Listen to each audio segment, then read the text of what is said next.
De repente, vemos enchentes aqui no mundo. Do nada, um calorão. Ao mesmo tempo, lugares sofrem com a seca, incêndios, geleiras que derretem e se perdem para sempre. Milhares de espécies entrando em extinção. O planeta não para de nos enviar sinais, mas pelo jeito não estamos captando a mensagem. Eu sou a Priscila e também quero saber o que está acontecendo.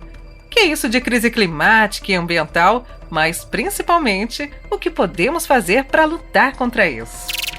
Damos as boas-vindas a O que você faz importa, um podcast produzido pela National Geographic e apresentado pela Rádio Disney. No episódio de hoje, a crise climática e ecológica. Quero começar por uma pergunta que faz tempo que me incomoda. Afinal das contas, qual o problema mais importante de todos? Tipo, qual a principal treta, o problemão ambiental? Eu vou dar um exemplo. Um dia me mandaram uma notícia dizendo que as abelhas estão morrendo e que sem as abelhas podemos ficar sem a agricultura.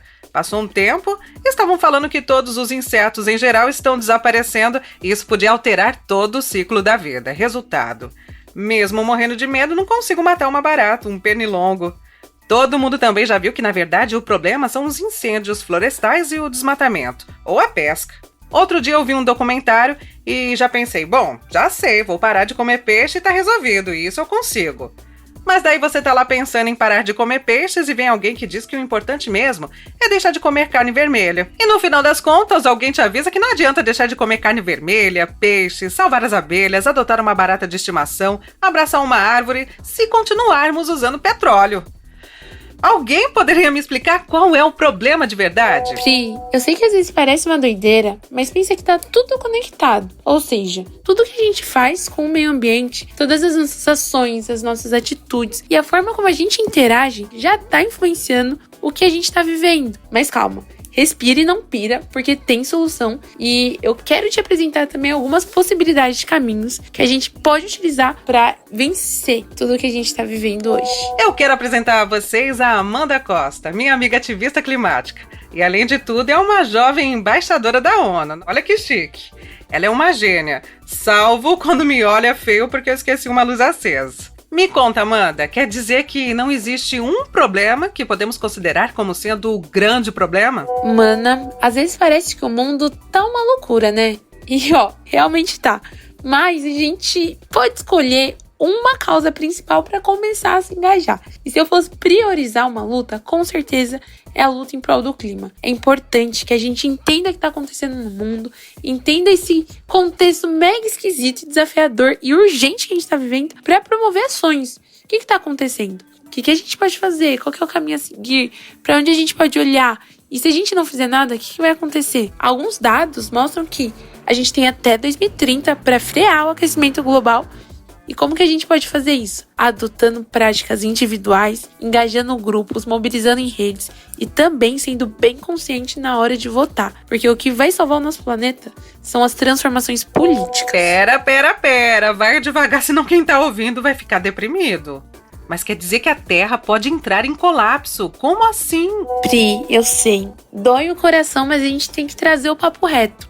A questão é, se a gente não transformar as nossas atitudes e não limitar o aumento da temperatura do planeta até 1,5 graus, a gente vai viver um caos na Terra. Sabe isso tudo que já tá acontecendo? Tipo a crise hídrica aqui em São Paulo, secas, chuvas torrenciais, alagamentos, esse desequilíbrio todo com o meio ambiente. A chance disso acontecer com mais frequência é enorme. Vamos fazer uma coisa? Vou pedir uma opinião para Paulina Chamorro, que é jornalista ambiental, colaboradora da National Geographic no Brasil e um pouco mais otimista.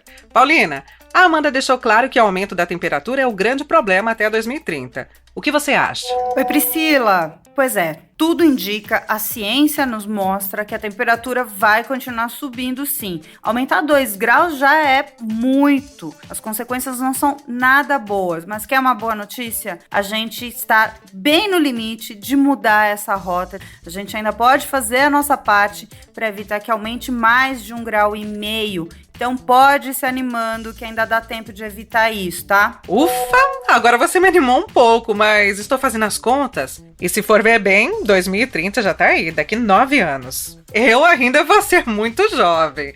Mas falando sério, isso está provado ou são teorias? Porque eu já ouvi falar também que a Terra já passou por grandes aumentos de temperaturas outras vezes, é verdade? Se sim, porque agora é diferente. É verdade que a temperatura da Terra está sempre mudando, mas o que acontece é que nunca mudou tanto num período tão curto de tempo. Só para você ter uma ideia, o aquecimento mais rápido de que a gente tem registro foi há 56 milhões de anos, quando diversos vulcões ainda entraram em erupção. Eita, que agora o bicho pegou. Isso é quase no tempo dos dinossauros. Peraí, vou fazer um grupo aqui no Zap. Sei que ninguém aguenta mais grupo, mas é rapidinho. Oi, Paulina. Oi, Amanda. Tá ouvindo isso? São os vulcões e a lava do último aquecimento que a Paulina falou. Só pra gente entrar no clima, digamos assim.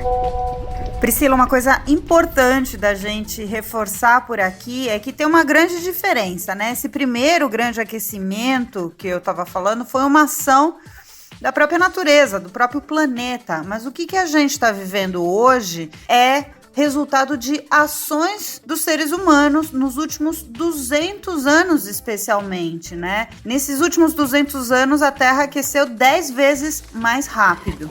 Quer dizer que a culpa é nossa, os seres humanos? Pode parecer assustador, mas sim, a culpa é dos seres humanos. A culpa é do atual modelo econômico que a gente vive. Ou seja, quando a gente pensa no sistema que a gente está inserido, a gente está se apropriando dos recursos naturais, a gente está exigindo tanto da natureza, não está dando tempo para que essa natureza possa voltar a ter o seu ciclo normal, respirar. Mas a gente precisa ser estratégico nessa visão. É muito diferente o impacto que uma pessoa tem para o impacto que uma grande empresa, uma grande indústria causa no planeta. E é por isso que é muito importante que a gente tenha políticas públicas, que os nossos governantes estejam engajados para que eles possam regularizar todo esse universo a fim de proteger o nosso planeta. Porque proteger o nosso planeta é proteger a nossa própria vida e a vida das futuras gerações. Só para vocês terem uma ideia desse impacto, eu vou reforçar de novo. Nos últimos 200 anos, essa emissão de gases fez com que a temperatura da Terra já aumentasse 1,2 graus Celsius. Isso é apenas o impacto de uma espécie, que é a nossa, a espécie humana. Manas, atualmente a gente está vivendo no Antropoceno, que é a época em que os humanos tomaram um controle do planeta. Esse termo, ele surgiu a primeira vez em 1995 com um químico holandês chamado Paul Crutzen, que foi um ganhador de um prêmio Nobel. Nossa, peraí que eu não sei o que você falou aí. Que isso aí de antropo... Sem palavrão aqui, que é isso? Antropoceno, época definida pelos vestígios do ser humano na Terra. Nossa, agora com esse vozeirão ficou impressionante, o negócio ficou sério. Antropoceno. E pensar que eu ainda acho ruim de ter que separar o lixo. Úmido e seco, se vai na lixeira verde ou marrom. Pri, pode parecer algo complexo, algo que vai dar trabalho, mas basta a gente aplicar alguns conceitos no nosso dia a dia, como reciclar nosso lixo, e também tem alguns itens de sustentabilidade que não saem da minha gaveta. São detalhes que vão ajudar a gente a ter uma postura mais saudável com o próprio planeta e, com isso, cuidar da nossa própria vida. Ok, repassando. O planeta está aquecendo mais rápido que nunca. A causa somos nós, os seres humanos. Se não pararmos a tempo, pode acontecer um efeito dominó sem fim. E o mais importante, ainda dá tempo de fazer alguma coisa. E isso quem está dizendo não é a gente. Recentemente saiu um informe de um grupo de cientistas do mundo todo que confirma isto. O grupo se chama IPCC, ou Painel Intergovernamental de Mudanças Climáticas. E claro que tem um brasileiro nessa história. O cientista Paulo Artacho é um dos que participa desse grupo e eu acabei de adicionar o contato dele aqui no meu celular. O que diz este informe, Paulo? Eu enfatizo sempre que não é uma catástrofe e não é o fim do mundo. É um recado para a sociedade de que nós temos que mudar a nossa maneira de encarar os recursos naturais do nosso planeta. Temos que mudar toda a nossa estrutura socioeconômica para uma estrutura socioeconômica que seja minimamente sustentável. Então, eu enxergo esse relatório do IPCC como um recado claro da ciência para a humanidade de que o atual caminho que nós estamos seguindo não é sustentável. E o relatório deixa isso muito claro.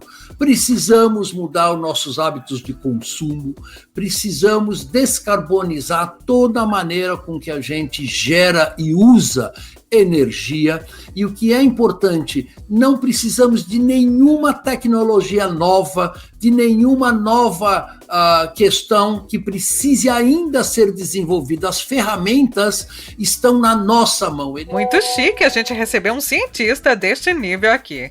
Paulina, falaram aqui que o objetivo é não deixar a temperatura subir mais de 1,5 grau.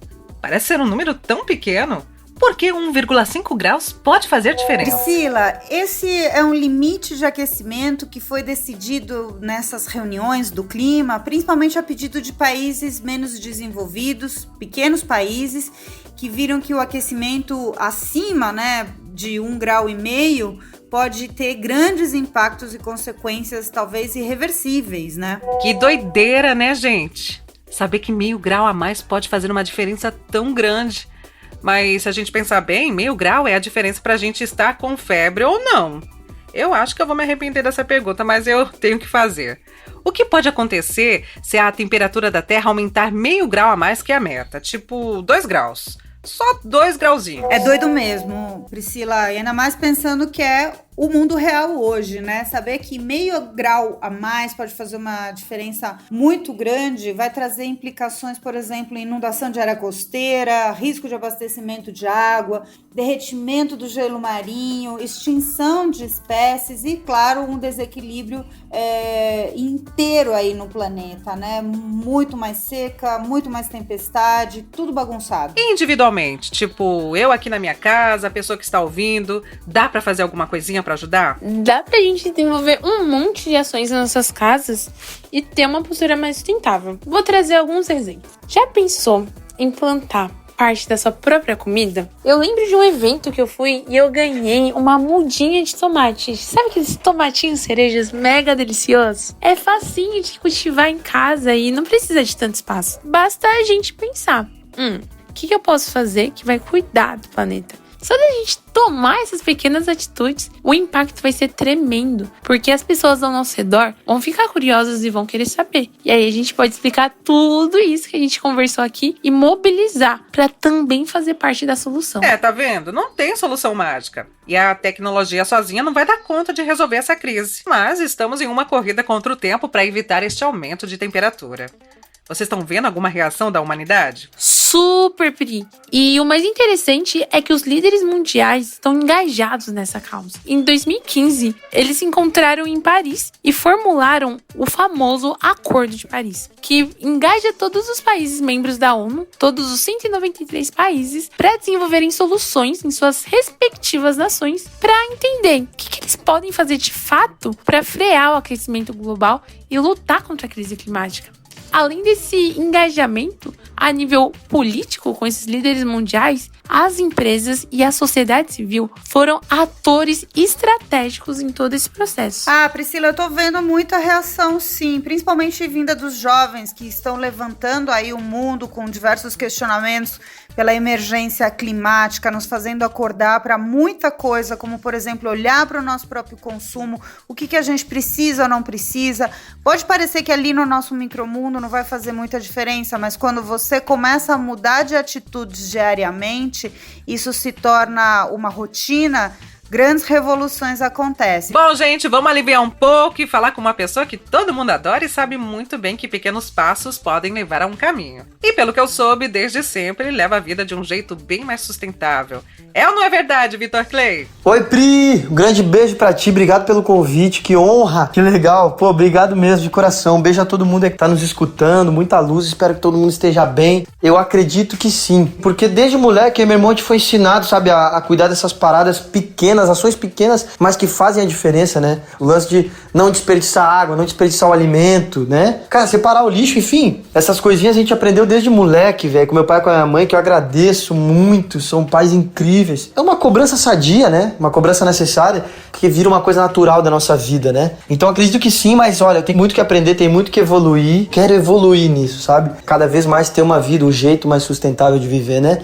Pra ajudar o nosso planeta Terra, ajudar o nosso lugar, a nossa casa, tão maravilhosa. Ah, caramba, tem que cuidar disso aqui, né? Você, além de música, é surfista. Tem uma ligação muito forte com a natureza, certo? Na sua casa, você separa o lixo? Reaproveita materiais? Dá tempo? Sim, tem uma ligação muito forte com a natureza. Cresci num lugar onde, apesar de ser rodeado de prédios, é rodeado de mar, de oceano, dos morros, das árvores, do verde, né? De natureza. E acaba que, por tu tá ali deslizando sobre a água, que é uma maravilha. Tem vezes que eu tô surfando, eu passo a mão na água assim, como se estivesse fazendo carinho no mar, assim, agradecendo, porque é tão incrível, né? A gente viver dentro mesmo da natureza, mergulhar nela. Eu acho isso, assim, divino e até fica aqui um comentário, né? Porque às vezes a gente sai da água e vê bituca de cigarro na areia, copo de plástico na areia, não sei o que. Poxa, velho, o instinto de todo surfista ali pega e põe no lixo, sabe? Põe no lixo, cara. Põe teu lixo no lixo, sabe? Cara, isso não ajuda em nada. Então, isso é uma coisa assim que todo surfista tem distinto e eu acho que quase toda vez que eu saio da água eu vejo algum lixo na areia e recolho, né? Então isso é muito triste, né? Mas a gente faz a nossa parte e certeza que logo mais todo mundo vai estar consciente e vai se ligar dessas coisas cada vez mais, né? Passo a passo. Aqui a gente separa o lixo, né? No prédio que eu moro aqui em São Paulo, né? Às vezes a gente tá na correria, eu e meu irmão, mas tem a Lu, tem nossos anjinhos da guarda, né? Que cuida aqui de casa, trabalha aqui com a gente. E a Lu separa o lixo também, tem maior cuidado com o planeta, é uma pessoa de um coração incrível e que tem esse olhar, né? Pra natureza, pro planeta Terra. Minha mãe também foi professora em escola pública, então a gente sempre aprendia com ela desde moleque, meu irmão, né? Ela fazia a brincadeira das cores, né? De separar o vidro, o plástico, o lixo orgânico, né? A gente fazia essas brincadeiras assim desde moleque. Então eu agradeço muito a criação dos meus pais por isso, por sempre terem esse cuidado, né? Mas mais uma vez, velho, cara, a gente tem que evoluir muito nesse sentido, digo até nós aqui mesmo. E é uma coisa que eu quero muito aprender, evoluir, sempre tá melhorando, sempre ficando muito atento a isso, né? Porque faz a diferença, são pequenas ações que fazem a diferença, né? Você já participou ou participa de campanhas como Segunda Sem Carne, Dia Mundial Sem Carne, essas coisas que parecem pequenas, mas podem ajudar? Na verdade, eu não participei de nenhuma campanha, mas até um quesito que eu quero evoluir muito é isso, é reduzir a carne, né? Tô em evolução, né? Aos pouquinhos a gente vai indo e eu tenho, assim, como objetivo um dia parar de comer carne. Então é uma evolução, né? Uma parada que pra minha criação é difícil, mas eu tô em evolução e vou conseguir, vou alcançar o objetivo. O que você acha que todo mundo pode fazer para ajudar e evitar que o aquecimento global aumente? Sobre essa questão do aquecimento global, né, o carro. Se não precisa de carro, não vá de carro, né? O outro ponto é o nosso consumo consciente, né, cara? A gente tem noção de que nada vai fora, né? Tudo é reaproveitado, né, reutilizado. Então a gente tem esse consumo consciente mesmo. Eu acho que essa é a definição, né? Você já fez músicas pro sol, pra lua? Pensa em fazer uma pra terra? Cara, agora me veio na cabeça uma música que eu posso até cantar errado, mas eu aprendi na escola justamente nesses assuntos de cuidar do planeta e tal, separação de lixo, ações que a gente pode fazer pra ajudar o planeta. E aí tinha uma música que era Terra, planeta, água. Acho que era alguma coisa assim, eu não lembro de quem que é, uma música famosíssima, eu acho. Tocava direto na escola, eu era muito pequeno, cara, por isso que fugiu da cabeça. E assim, eu ainda não pensei em fazer uma música pra terra, eu tenho músicas pra natureza, né, enfim, contemplando, agradecendo. O próprio sol é um agradecimento, foi voltando do surf que eu escrevi essa música. E assim, eu fiz uma música pro lugar onde eu aprendi a surfar, que é o Marambaia, e que de certa forma é uma música pro oceano, né, por todos os presentes que ele me envia diariamente ali, aquelas ondas, aquela maravilha, aqueles finais de tarde, os amigos, acho que tudo que proporciona e proporcionou na minha vida. Mas quem sabe um dia escrever pra terra mesmo, eu acho super interessante botar isso em pauta, porque cada vez mais a gente precisa aprender sobre isso, evoluir pra cuidar do nosso lugar, né? Ô Vitor, então agora deixa uma mensagem pra inspirar as pessoas a fazerem a sua parte pelo planeta. Eu acho que a gente simplesmente tem que pensar que aqui é o nosso lugar, aqui é a nossa casa, a casa de todos, somos todos irmãos, né? E a gente cuidando, ninguém é perfeito, eu sei, eu mesmo tenho muito que evoluir, nós todos temos muito que evoluir, que aprender, mas qualquer ação ação dessa que a gente tiver tá mudando o futuro de uma geração lá na frente, dos nossos filhos, dos nossos netos, enfim, a galera que vai ficar aqui e que tem que viver, aproveitar essa natureza, né? Aproveitar esse mundo, esse presente que foi dado a nós, né? Então, é uma mensagem até pra mim mesmo, isso, assim, eu tô falando mais até pra dentro aqui, mas que espero que inspire as pessoas, e acho que a gente fazendo bem, a gente levando isso à frente, a gente tá sempre fazendo do mundo um lugar melhor, né? Eu não quero a maldade, eu não quero as coisas ruins, eu não quero as coisas piores, eu não quero que tudo vá pra baixo, eu quero que as coisas sempre sejam boas pra todos. A gente tá junto nessa, né? Um grande beijo. Pô, fiquei muito feliz de participar. Espero que tenham gostado e muita luz pra vocês aí. Brigadão, um beijo. Bom, gente, esse foi nosso primeiro episódio. Mãos à obra, agora é você fazer a sua parte, que pode ser desde apagar as luzes de ambientes vazios, quando puder usar transporte público e até conversar com os amigos sobre o que você ouviu aqui e até recomendar nosso podcast. Estamos juntos nisso. No próximo episódio vamos falar sobre energia, outro recurso super importante que temos que cuidar. Lembre-se, o que você faz importa. Até o próximo!